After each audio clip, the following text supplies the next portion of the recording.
بيبدأ فيلمنا النهاردة بتيندو، واللي بيبقى عايش أسعد لحظات حياته، وده لأن تم قبوله في شركة الإعلانات ماستر شوت. وعشان كده كان فرحان وسعيد لأن مرتبه هيبقى كبير وكمان هيشتغل في بيئة عمل كويسة. وبيروح تيندو للشركة وبيعرف نفسه على زمايله اللي هناك، وبيقول لهم إنه كان بيلعب كرة قدم أمريكية أيام ما كان في الجامعة، وعشان كده جسمه قوي وهيقدر على ضغط الشغل والسهر لساعات طويلة. فبيفرح مدير الشركة جدا بيه وبيعرفه انه هيبقى في فريق كوسوجي النائب بتاعه، وبيطلب منه انه يسمع كلامه في اي حاجة ويحاول يثبت كفاءته بسرعة في الشركة، وبيسيبه بعدها وبيمشي. وبعدها بيتعرف تيندو على زميلته في الشغل اوتوري، واللي بيقع في حبها من اول نظرة. وبعد شوية بيعمل كوسوجي حفلة ترحيب لتيندو، وهنا بيتأكد تيندو انه بقى في المكان المناسب. لكنه بعدها بدقايق بيتفاجئ بمديره كوسوجي وهو بيقول له ان وقت الاحتفال انتهى وان دلوقتي جه وقت الشغل. فبيرجع تيندو للشركة من تاني وهو متفائل وسعيد، لكن مديره الخنزير بيديله شغل كتير لدرجة انه بيفضل طول الليل شغال فيه. وتاني يوم بيروح تيندو للشغل وبيبقى مفكر ان اللي حصل امبارح ده ضغطة شغل وراحت لحالها، لكنه بيتفاجئ بكوسوجي وهو مديله شغل اكتر من امبارح، وبيعرفوا انه مش هيروح النهارده غير لما يخلص الشغل ده. وبتمر الايام وبيفضل المدير كوسوجي يضغط على تيندو في الشغل ويديله شغل اكتر من باقي زمايله، لدرجة ان تيندو كان بينام وبيستحمى وبياكل في المكتب.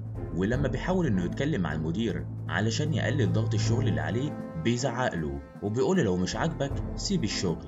وبيروح بعدها تيندو يشتكي لصديق طفولته وأعز أصدقائه كينشو، فبيقول له كينشو إنه المفروض يسيب الشغل في الشركة دي لأنها شركة استغلالية، وإنه لو كان شجاع ما كانش مديره قدر إنه يستغله. فبيتعصب عليه تيندو وبيتخانقوا الاتنين مع بعض خناقة كبيرة وبينفصلوا عن بعض. وبعدها بيكمل تيندو شغله في الشركة، وكان كل يوم مديره كوسوجي بيتعصب عليه باحتقار، وكان تيندو بيستحمل كل الحوارات دي عشان يفضل شغال جنب حبيبته اوتوري اللي ما كانش قادر يعترف لها بحبه لحد دلوقتي. وبيفضل كوسوجي يستعبد تيندو اكتر واكتر لدرجة ان تيندو كان بيفكر انه ينتحر علشان يخلص من الحياة اللي هو عايشها دي، لكنه بيبقى اجبن من انه يعمل كده.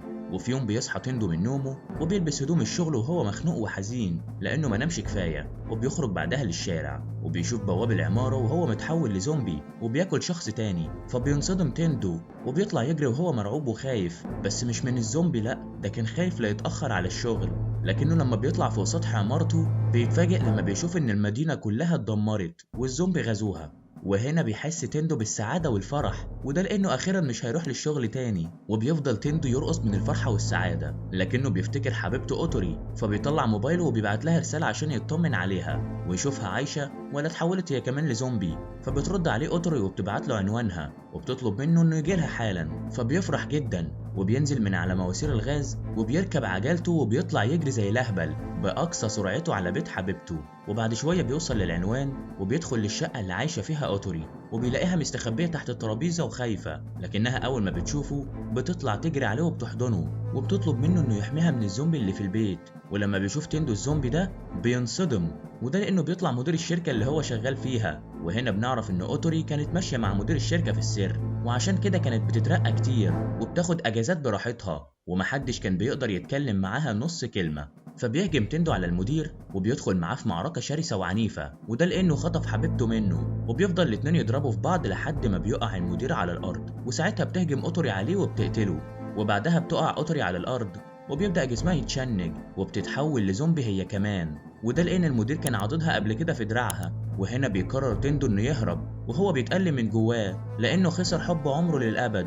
وبيرجع تيندو بعدها لشقته وبيقعد هناك حزين وبينهار من العياط على أوتوري، لكنه ساعتها بيقرر إنه يعمل قائمة بالحاجات اللي نفسه يحققها في حياته قبل ما يموت أو يتحول لزومبي، وده لأنه ممكن يموت أو يتحول لزومبي في أي لحظة. وبيفضل تيندو قاعد طول الليل يكتب في القائمة دي لحد ما بيكتب 100 حاجة كان عايز يعملها قبل ما يتحول لزومبي. وتاني يوم بيقرر تيندو إنه يبدأ ينفذ الحاجات اللي هو كاتبها في القائمة دي، وعلى طول بيروح للسوبر ماركت وبيبدأ يشتري في حاجات كتير ما كانش يقدر انه يشتريها زمان عشان ما كانش معاه فلوس. وبيروح بعدها لصالون حلاقة وبيبدأ يصبغ شعره، وبعدها بيروح يرسم لنفسه صورة كبيرة على أكبر برج في المدينة. وفي آخر اليوم بيروح يجيب كمية كبيرة من الألعاب النارية وبيفرقعها في السماء وهو سعيد لأنه أخيرا بيعمل الحاجة اللي هو عايزها من غير ما يهتم بحد. وتاني يوم بيعمل حفل شو على سطح العمارة بتاعته، لكنه لما بيجي ياكل مش بيلاقي ملح فبيروح للسوبر ماركت مرة تانية عشان يجيب ملح، لكن فجأة بتهجم عليه واحدة وبتضربه لأنها كانت مفكرة زومبي.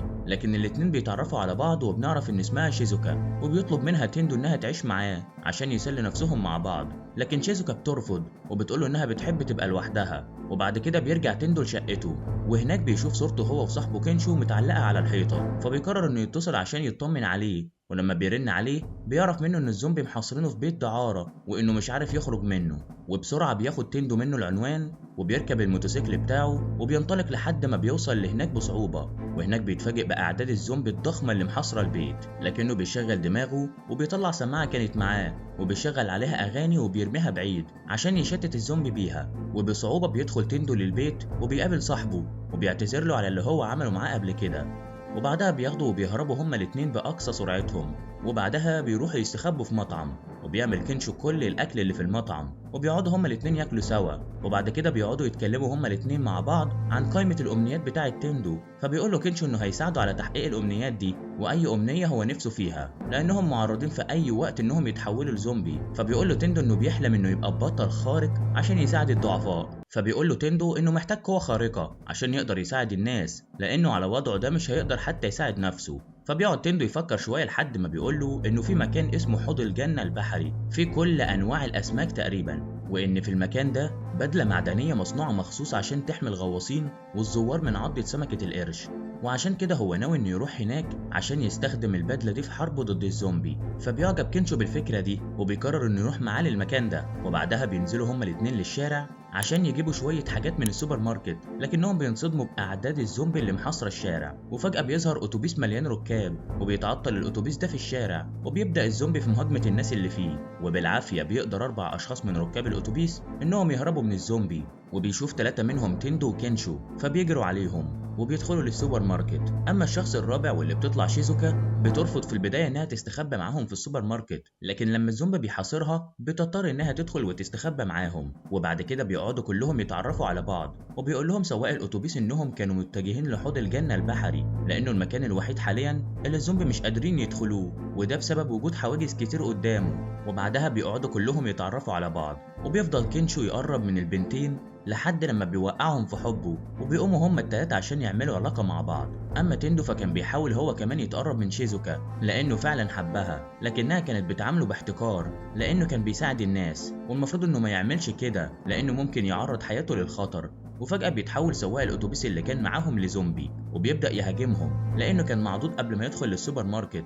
وبتتصاب البنتين اللي كانوا مع كينشو وبيتحولوا هما كمان لزومبي، وبيبدأوا هما التلاتة في مطاردة تندو وكينشو وشيزوكا، وبالعافية بيقدروا إنهم يهربوا منهم ويخرجوا بره المحل. وبيقعد كينشو يدور على عربية شغالة لحد ما أخيرا بيقدر إنه يلاقي واحدة، وبيستخدموها هما التلاتة في الهروب من المكان. وبعد ما بعدوا عن المكان بتحاول شيزوكا إنها تنفصل عنهم وتمشي لوحدها، لكن تندو بيقعد يهزر معاها وبيعزمها على مشروب علشان تطمن لهم وتفضل مكملة معاهم لحوض الجنة البحري. وفعلا بتطمن ليهم شيزوكا وبتقضي معاهم أمتع أيام حياتها، وبيروحوا يقضوا يوم على البحر وبيعملوا قفز بالمظلات، وبيقعدوا كمان في الينابيع الساخنة عشان يستجموا ويريحوا عضلاتهم.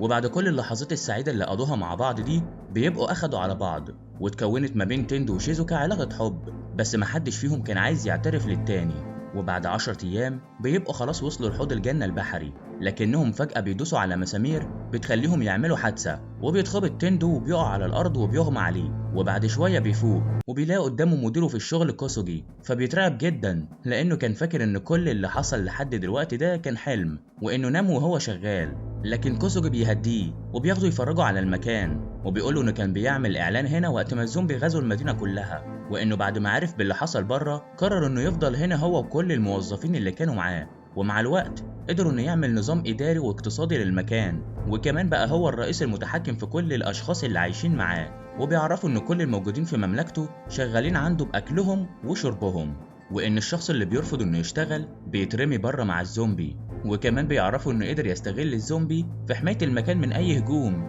وكمان تهديد أي شخص يحاول إنه يعمل تمرد عليه. وبعدها بيهدد تندو إن هيرميه هو وأصحابه للزومبي اللي بره لو ما اشتغلش في المكان، وعشان كده بيضطر تندو إنه يشتغل عند كوسوجي عشان يحمي نفسه ويحمي أصحابه. وفعلا بيبدأ كوسوجي يستعبد تندو زي زمان، لدرجة إن كل اللي شغالين في المكان بما فيهم شيزوكا وكينشو بيلاحظوا إن كوسوجي بيتعمد إنه يذل ويحرق تندو قدامهم، لكنهم ومع الأسف ما كانوش قادرين يساعدوه خالص. وفي يوم بياخد كينشو شيزوكا وبيروحوا عند عربيتهم وبيطلب منها إنها تقنع تندو بإنهم يهربوا من المكان عشان ما يعيشوش حياة الذل اللي هم عايشينها دي. فبتوافق شيزوكا وبتروح عشان تتكلم مع تندو، وفي نفس الوقت بيقدر الزومبي إنهم يخترقوا أسوار المكان، وفي أقل من دقيقة بينتشر الزومبي في كل حتة وبيحولوا المكان لفوضى، وبينزلوا كمان لأحواض سمك القرش. وبنرجع تاني لتندو واللي بتحاول شيزوكا هي وكينشو إنهم يقنعوه بإنهم يهربوا من المكان، لكن تندو بيبقى خايف من تهديد كوسوجي ليه وعشان كده بيرفض إنه يروح معاهم. بس بتديله شيزوكا القايمة بتاعته وبتقوله إن لسه قدامه حاجات كتير نفسه يعملها وإنه مش هيقدر يحقق أحلامه في المكان ده.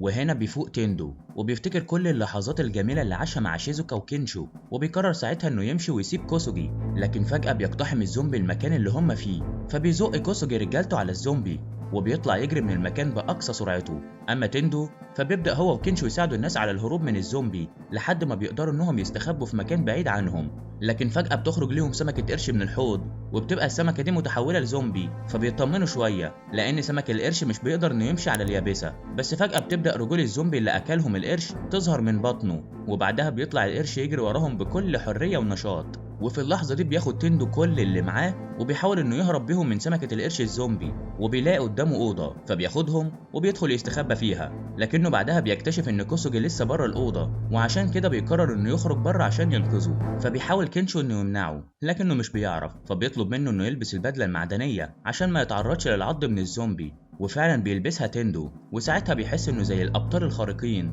وبيروح بعدها باقصى سرعته عشان ينقذ كوسوجي، وبيقدر انه ينقذه من بق القرش على اخر لحظه. وبيدخل تندو في قتال شرس مع القرش الزومبي، لكن القرش بيبقى اقوى منه وبيقدر انه يوقعه على الارض وكان هيقتله. لكن بيظهر كينشو في الوقت المناسب وبيبعد القرش عنه وبيدخل هو في قتال معاه. اما تندو فبيروح عشان ينقذ كوسوجي من الزومبي اللي حصروه، وبينزل فيهم هبد ورزع لغايه ما بيحاصروه وبيبداوا يعضوا فيه، لكن بفضل البدله بتبقى العضات مش قادره توصل لجسمه. وفي اللحظه دي بتظهر شيزوكا وبتبدا تشغل مكبرات الصوت في كل حته في المكان عشان تشتت الزومبي وتبعدهم عن تندو. وفعلا بينهار الزومبي من صوت الاغاني وبيبداوا ينطوا في قلب احواض الميه، وبيفرح جدا تندو باللي شيزوكا عملته، وبيفرح اكتر لما بيعرف ان كينشو قدر انه ينتصر على القرش. لكن ساعتها بيخرج كوسوجي من مخبأه وبيبدا يتريق عليهم ويشتمهم. وفي اللحظة دي بيظهر القرش الزومبي تاني وبيضرب كوسوجي وبيرميه بعيد، فبيتعصب تندو وبيهجم على القرش بكل قوته عشان يقتله، لكن القرش بيبقى قوي جدا وتندو مش بيبقى قادر عليه. وهنا بتيجي فكرة في دماغ شيزوكا وبتطلب من كينشو انه يرمي بطاريات لتندو عشان يستخدمها في تفجير دماغ القرش. وبسرعة بيرمي كينشو البطاريات لتندو وبيطلب منه انه يحطها في مناخير القرش عشان يفجرها، وفعلا تندو بيعمل كده وبيحصل صدمة كهربائية للقرش وبتنفجر دماغه وبيموت. وفي النهاية بيخرج كل الناس اللي كانوا قاعدين في حوض الجنة البحري للشارع، وبيقرروا انهم يواجهوا الزومبي بنفسهم وما يستخبوش تاني ابدا. اما تندو وكينشو وشيزوكا فبيقرروا انهم يحققوا كل احلامهم حتى لو كان العالم هيتدمر بكرة الصبح. وبكده يبقى خلص فيلمنا النهاردة. لو عجبك فيلم النهاردة ما تنساش تشترك في القناة وتفعل زر التنبيهات علشان يوصلك كل جديد. سلام.